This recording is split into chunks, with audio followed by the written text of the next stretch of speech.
তো আজকে চলো তোমাদের সাথে আবার একটা টিফিনের শেয়ার করি। টিফিনে কি দেবো মেয়ে বাচ্চাকে, তো টিফিন আইডিয়া, স্কুল টিফিনের আইডিয়া। তো ফার্স্টে সাদা তেল দিয়ে দিয়েছি, তারপর এখানে দিয়ে দেবো আজকে হলো আলুর তরকারি করবো, তার জন্য দিচ্ছি এখানে একটুখানি কালো জিরে, আলু, টমেটো, কাঁচা লঙ্কা দিয়ে। মায়ের সাথে কিন্তু বাচ্চাদেরকে একটুখানি এইসব খাবার দিলে ওরা ভালো খায়, আর হোমমেড দিলে আশা করছি কোনো কিছুর প্রবলেম হবে না।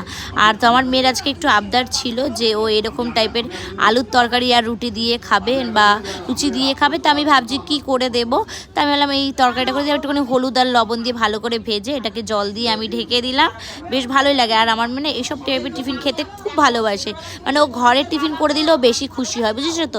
তো দেখে এটাকে ভালোভাবে নাড়াচাড়া করে দিয়ে আমি আবার জল দিয়ে দিলাম, জল দিয়ে এবার এটাকে সুন্দর করে ঢেকে দেবো। তো তরকারিটা এখানে আমার ঘন ঘন হয়ে গেলে পরে এবার এটাকে সুন্দর করে একটু নামানোর আগে ধনে পাতা দিয়ে দেবো, এটাকে আবার ঢেকে দেবো। এবার চলো স্কুল টিফিনটা রেডি করি।